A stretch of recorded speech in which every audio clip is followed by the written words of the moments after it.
नमस्कार, times of Swaraj में आप सबों का स्वागत है और मैं हूं संतोष सिंह। ये भाई जरा इनको पहचानिए थी कौन है मनीष सिंह। इनका व्हाट्सएप मैसेज आया अभी थोड़ी देर और बड़ा क्रांतिकारी तरीके से अपनी बात को रख रहे थे। देखो मेरा छात्र नेता है दिलीप, वो भी एकदम बोलता है भैया एकदम, लेकिन उसके एगो विचार से हम असहमत है। वो कहेगा नोटा में वोट डालिए।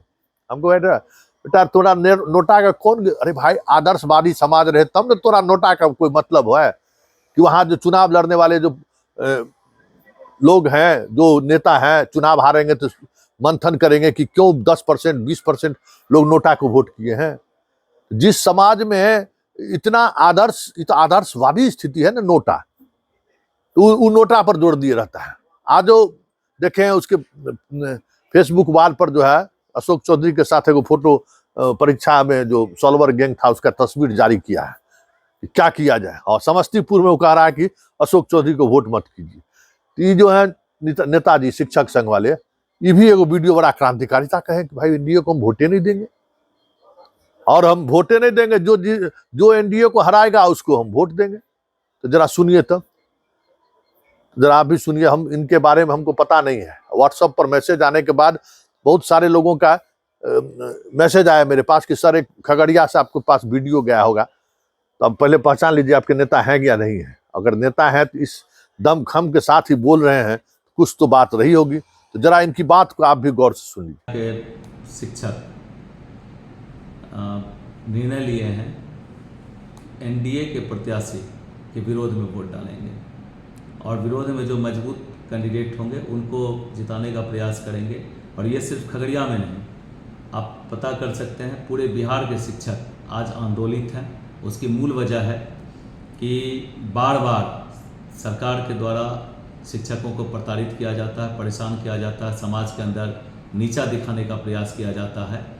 बार बार परीक्षा लेकर के कि शिक्षक को कुछ आता ही नहीं। मैं बता दूं अभी तक में कम से कम 4 बार अलग अलग तरह का परीक्षा लिया गया है, सिर्फ ये बोल करके कि शिक्षक योग्य नहीं है।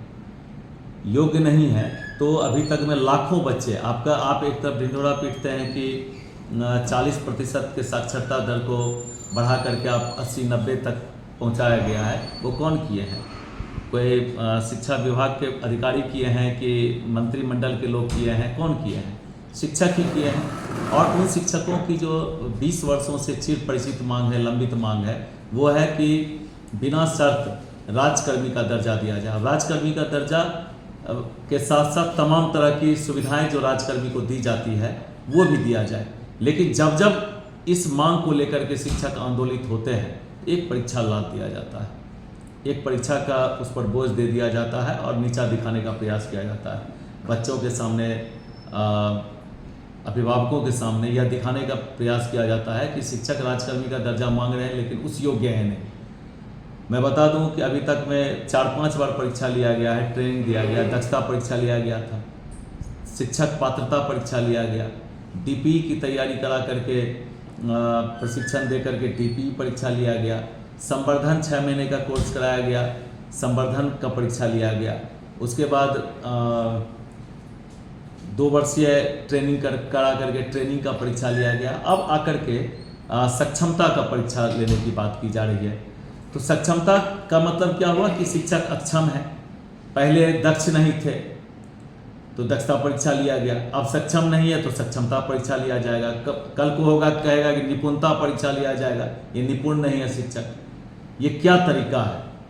ये जो शिक्षक को नीचा दिखाने का काम किया जा रहा है, इसका पुरजोर विरोध करेंगे शिक्षक। और ये पूरे बिहार में शिक्षक जो सरकार समर्थित प्रत्याशी हैं, एनडीए के प्रत्याशी हैं, उनका विरोध कर रहे हैं। उनको किसी भी हालत में हम अपील करते हैं शिक्षकों से कि उसको वोट नहीं दें, और संभव हो तो अपने आसपास के लोगों को भी इस बात के लिए जागरूक करें कि ये सिर्फ शिक्षा के नाम पर ढिंढोरा पीटने का काम सरकार कर रही है। इसको कहीं से कोई शिक्षा का मतलब नहीं है। आज देख लीजिए, अगर शिक्षा से मतलब होता बिहार सरकार को तो 2005 2000 में बिहार झारखंड अलग हुआ।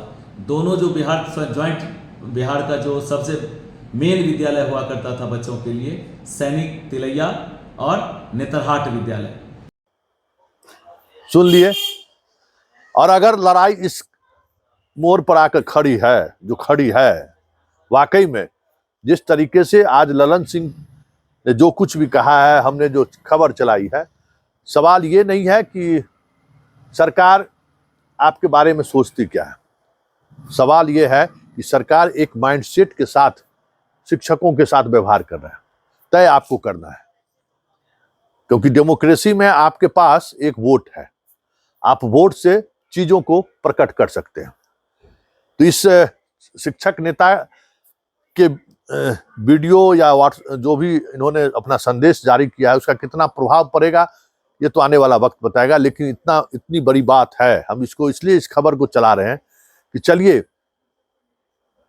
इस तरीके से अपनी मजबूती से अपनी बात तो लोग रखना शुरू किया है, तब तो सरकार को समझ में आएगा कि भाई हम कोई गलती क्यों इस तरीके से लोग आक्रोशित हैं, क्यों इस तरीके से बयान देने को मजबूर है। कुछ तो बात होगी, तो बातचीत होनी चाहिए। यहाँ तो कोई एक तरफा सब कुछ चल रहा है, पाठक का फरमान एक तरफा, सरकार शिक्षकों को लेकर सोच एक तरफा।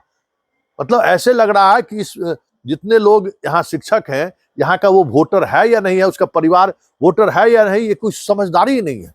और हमें लगता है कि इन बातों को समझना होगा कि वोटिंग परसेंटेज जो कम हुआ है, जरा हमें लगता है कि अमित शाह और नीतीश कुमार जब चुनाव लड़ते हैं तो उनके जो टीम है उनको भी आइडिया लेनी चाहिए कि शिक्षकों के साथ जो कुछ भी हो रहा है, जिस स्तर पर हो रहा है, क्या उसका असर भी तो नहीं है।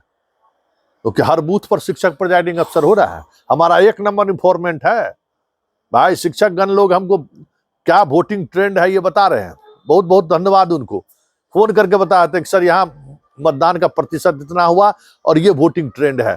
हम लोग जब वोट खत्म होता है तब हम लोग जब बात करते हैं, क्योंकि हम लोग मीडिया वाले हैं, चीजों को समझना चाहते हैं कि बिहार में हो क्या रहा है। तो बिहार की राजनीति में बहुत बड़े बदलाव के संकेत दिख रहे हैं। वो बदलाव परिणाम में तब्दील होगा कहना मुश्किल है, क्योंकि बहुत सारी चीजें हैं जहां तक हमारी आपकी पहुंच नहीं है, ईवीएम में बंद है। लेकिन कुछ चीजें समझ में आनी शुरू हो गई है। इनके इस बयान का कितना मतलब है मुझे नहीं मालूम, लेकिन चलिए बयान आनी शुरू हुई है, ये बड़ी बात है।